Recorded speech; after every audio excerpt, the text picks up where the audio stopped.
Welcome back, folks, to World of Warships Legends. I'm Soopa-Dave, and today we're taking a look at the Massachusetts. Actually, one of my first global XP ships I think I ever bought. The stats are going to show that too, but so let's get into the Commander build. This is on sale, by the way, right now in the shop for doubloons. You get it with global XP, so I probably wouldn't recommend doing that. That's your decision, not mine. But I know some people are probably going to be asking about it. So here we go. So for our commander, we are using Willis Lee. Now, I want to be clear, you could build this into main guns and build it like the Alabama, and that's a completely respectable way of doing it. I'm going to show the secondary route because when we do the Alabama, these ships are the exact same outside of secondaries and your main gun accuracy. So a very flexible ship. In fact, I would probably get Massachusetts over it if you're going to only get one, because Massachusetts you could run secondaries or the main guns, whereas Alabama you can only run main guns. Now, for our commander, we're using Haruna with Von Hipper on Lee. Now, if you don't have Haruna, Geisler would be a very good secondary commander inspiration as well. And we're using No Fly Zone, Porcupine, Firefighter, Master Mechanic, and Fight Fire with Fire as always. Now, for your upgrades, secondary at Mod 2. Now, if you're going to go with a accuracy build, at either build, you could really just do these secondaries or the AA mod. They work pretty good. There's not a bad option on this ship for that first slot. Propulsion mod, and as always, concealment in slot 3. Now, a lot of people are going to probably try to take the secondary mod for this ship. I wouldn't recommend it. 2 reasons: artillery plottering room, huge help to your main guns. And then also, if you decide to be flexible with this and build a few different ways, this artillery plotting room will work with the secondary build or the main guns. So just so you know that. You have 4 or 5 respectable heals with this build, and you do have 3 enhanced secondary targetings. Specs: 66,000 health, with really good torpedo reductions, 46% torpedoes. And this is one thing I like about it, is when you do get aggressive and get into the middle of a fight, if you do eat a torpedo, which I wouldn't recommend doing, but if you do, it isn't the end of the world on this ship. The main guns are the American 16-inch guns, so they are a little bit lofty, but not too bad on this ship, especially if you build into accuracy. They're pretty darn good. If you build into the secondaries, they're still respectable. Okay. And the big thing here is you can see the secondaries out to 11-1, and you do have 20 of them. Now, they are small, right? They're 127s, so they're smaller or mid-range. They do get knocked out a lot, and they don't do a particularly ton of damage, but they can be useful. And just remember, if you're using the ship for XP or to gain money, when you build into secondaries, it kind of does hurt that, obviously, because secondary ships don't get nearly as much XP as just using your main guns. For AA defense, it's fantastic. All these, these fast battleships for the Americans are fine. So they're going to be just fine. If you run across the plane or a carrier in a match, you're going to be able to take down a lot of planes. Maneuverability, not terrible for American battleship. Has a very good turning circle for what it is, a 710 on a kind of a longer ship for the most part. Pretty solid. In concealment, it's a battleship. You're not going to sneak up on a dead moose with it. Stats, these are going to be awful because this was the first global ship I ever got. We talked about the other day how bad I used to be. This is a prime example of it, guys. You guys are going to see, not to spoil it, but you're going to see that my max damage game, obviously, right? So you can see how bad I was with this ship when I first started. But it's not representative of how this ship is. This is a great ship. But like I said, like we talked about the other day, this is another prime example of how bad I was when I first started. And the match that we have, believe it or not, is actually an older one. While I do love this ship, right, I generally I don't get in it too often. In fact, this would be the only match I've been in it in the last year. This is actually going to be a little bit older match. But you can see just in the one match that I play for the guide, because I was going to do a guide earlier in the year on this, you can see we definitely did right away pretty good with it. And I want to showcase that. Now you do have a 32 millimeter bow and stern, meaning the only thing you're going to get overmatched is by Musashi, but do not go broadside because it will hurt. Now this is a below water citadel, but still don't go broadside. Another thing I wanted to showcase here, superstructure. It's American. You're going to be eating a lot of pens in your superstructure. People will be going after it. It's okay as long as you're aware of it. But again, you don't want to go broadside in American battleships. These are a little bit more forgiving than the Iowa class, so like Missouri, New Jersey, and Iowa herself. So just so you're aware. As we start the match, it's disclaimer time. This is a beginner's video meant to help people new to the ship or new to the game. This is not meant for professional gamers that know everything there is to know about everything in the universe. There are multiple ways to play and build this ship, and I am an above average player, not the world's best. I make mistakes. You may see one in this match. You didn't come here for pronunciations. I'm as good as anybody at slaughtering beautiful languages all the time. With that out of the way, we are on Greece. All right. And like I said, this is an older match. And sorry, guys, about being sick. Not much I can do about it, but I did want to get this out there. I was hoping to feel good enough to go get another match in this. For you so this is an older match before assist and even the old plane spotting, but this is going to showcase this ship well in a lot of lights. So we're going to try to sneak up. Obviously our destroyer went to the middle, came over. Now on Greece you could use the middle to sneak up, right? But in the Massachusetts you should be thinking about main guns and your secondaries, right? So don't just rush in. And you're going to notice we have 2 Atlanticos on the enemy team and a division. So you can see I'm going to be a little bit cautious of that. And the last thing I want to do is go run into a division of Atlanticos in this ship, because it's not going to end well for me if I charge them, right? So we're going to take a shot at Scharnhorst here. And this is going to be one showcase that I do want you to see. The main guns at range, little bit, they can be trolly. We're not building into them. We only get 1 shell to hit. In the beginning of this match, you're going to see us not have the best start, but we're going to play very smart on some reason, in a lot of ways. Now, our destroyer is not going to be the biggest help to us. And he's going to make some questionable life choices. But it happens.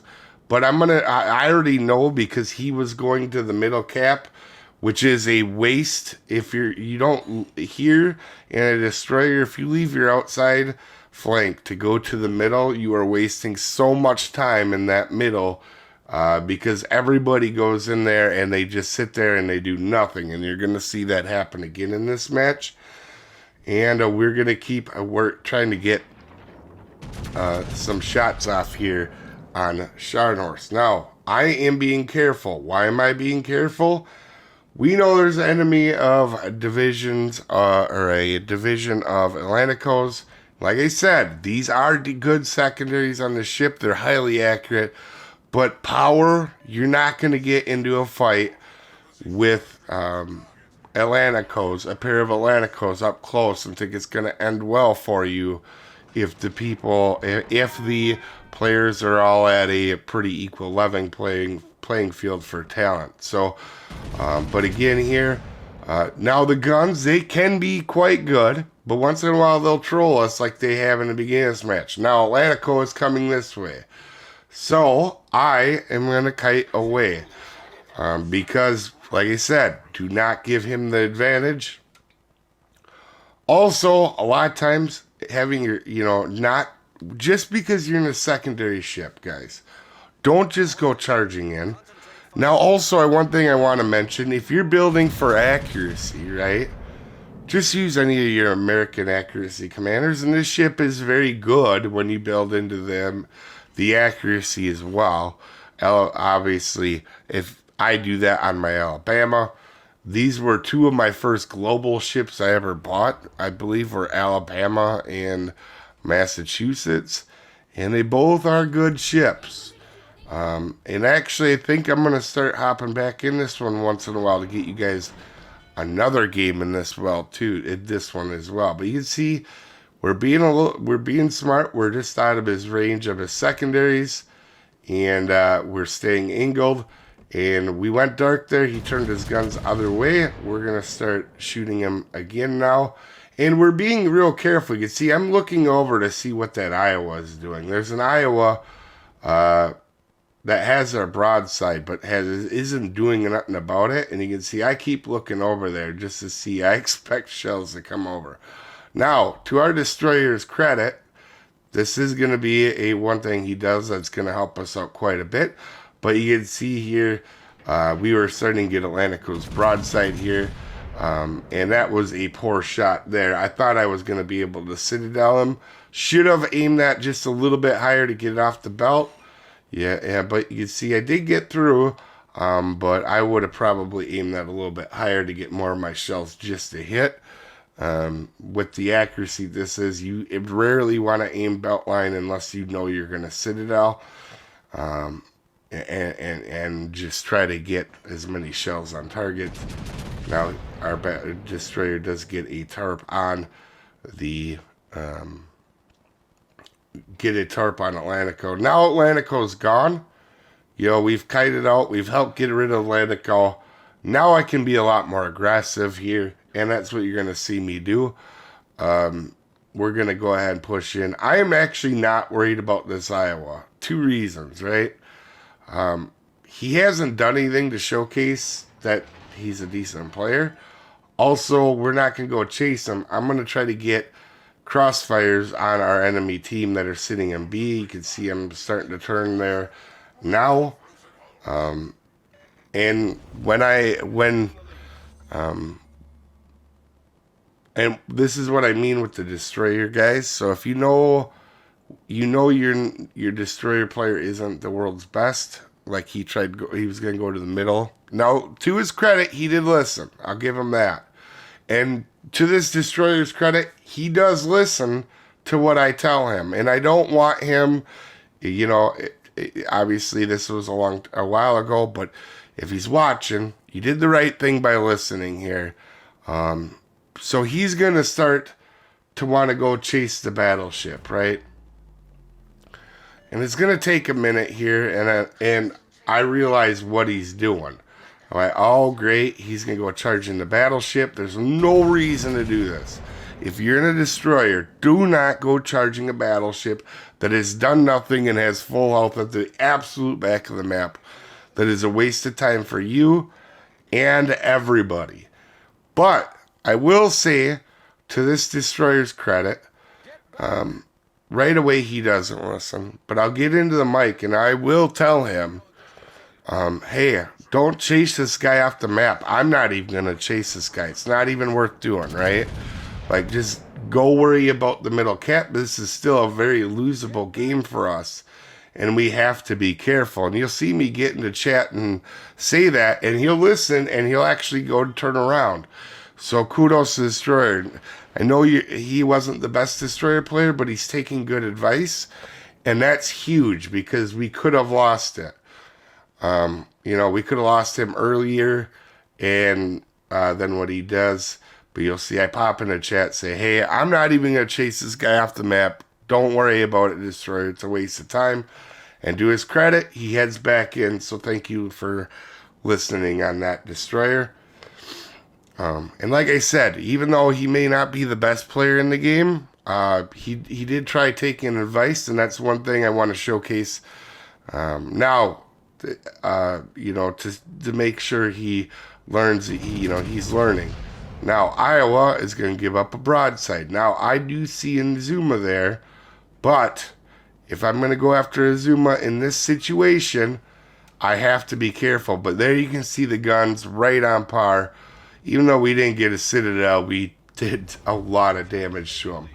So what we're going to do is we're going to try to get Iowa to go ahead and come after us. And he is turning in, right? So what we're going to do is try to get him to follow us. And we're going to wait till we have a good movement to turn. And also what this does is this is going to give Azuma the false comfort that I'm not shooting at him, right? And the whole time I am well aware for Azuma, but he's angled away from me right now, which honestly I could in Azuma just wreck an Azuma, but I do not want to give an Iowa broadside, even though he's not a good player. You can see he is shooting AP, so I can't just be stupid. And you're going to see we're going to get our secondaries going. And we had a slow start with 20,000, but these last 6 minutes are going to be pretty solid. And this is what I wanted to showcase with this ship, because now when the guns behave and you get in a position to use secondaries, as you can see Azuma shooting me here, you're going to see you're going to get some damage, and it's going to stack up pretty quickly. If I got into the ship now, I would be even better at it than when I first, my stats are from when I first got this ship and was terrible. And we're going to go ahead. He shot his guns off. We're going to turn. And Azuma has made a mistake of putting himself way too close to an American battleship that overmatches every part of his body here. So we're going to focus back on that. Now, our Fletcher charges into Azuma. Not a good idea. Obviously. So, is what it is. But again, while he didn't play the best, he did try to learn. But now we're in a situation where this could go real bad because they have a destroyer. We're just going to ignore him behind us. We're angled to Iowa, so we're just going to let our secondaries do work while we finish off Azuma. Azuma's definitely more of the threat. And you can see here we get a Citadel to end up finishing him off. And you can see just letting our secondaries do work here on Massachusetts. And, he's not really able to do much to us right here. We're angled pretty well to him. And obviously, just all we got to do is let our secondaries work. Now, I'm not angled far enough to get all my secondaries, but I also don't want to give up a bunch of damage because it is in Iowa. If you do that, you're going to make a mistake. As you can see there, we go ahead and shoot into our superstructure. His superstructure gets pretty unlucky there. Sorry, guys, I get not feeling the world's best today, but we're going to go ahead and take a shot. I am way too low there, but it doesn't matter because he is done. And now we have a close, obviously this is looking a lot better for us now. But I see Kuzkina pushing in, which is not a good idea because there is a destroyer somewhere here. There's no reason to charge in. In fact, I see the smoke cloud, so I actually thought this was the destroyer at first, believe it or not. But there's no reason to go charging in. I was hoping I was going to go unspotted. Then I see the destroyer there. We're going to go ahead and try to take a shot, shoot every destroyer that we get a chance to. And you can see we do get a shell on them out of our 3 that we sent with our back turret. Now we know we're going to be able to go dark. And we know now what is in the smoke. It's a Rochester. And that's not good for a Rochester to Not only do you not want to come across the American battleship, but you do not want to do it against the Massachusetts in particular, because you don't have the armor to be taking all these secondaries as well. So we're just going to go dark here. We're not going to shoot our guns off and guess. We know we're going to be able to see them here in a minute. No reason to rush. Also, I'm trying to stay angled away from the torps from the destroyer, so in a position to where we can't lose this. I need to make sure we can win no matter what, and we're not worried about it. And sure enough, Rochester is there. We're going to go ahead and aim at his front of the ship because we overmatch Rochester. And as you can see there, we absolutely smash him through the front. And we go ahead to get ready to finish him off. Secondaries are starting to go, but our teammate Nelson yet again finishes him off. And that is the end of the match there for the most part. These destroyers just going to try to hide till the very end, and that is not going to help them out. But anyway, guys, as far as global XP ships go, as far as battleships go, really a good one. I mean, it depends on how you want to build, but Alabama and Massachusetts, really great ships. Now, they don't have the American Iowa 16-inch guns, so they're a little bit lobbier, right? They're not the same guns that Iowa has, where they're with higher shell velocity, but the AP still hits. But even after the slow start and you can see we definitely helped our team win. Now, it is a secondary ship, so you don't get much global XP for this thing, but that being said, we did help our team win. Anyway, you have a wonderful day, and I will see you next time, folks. Have a good one.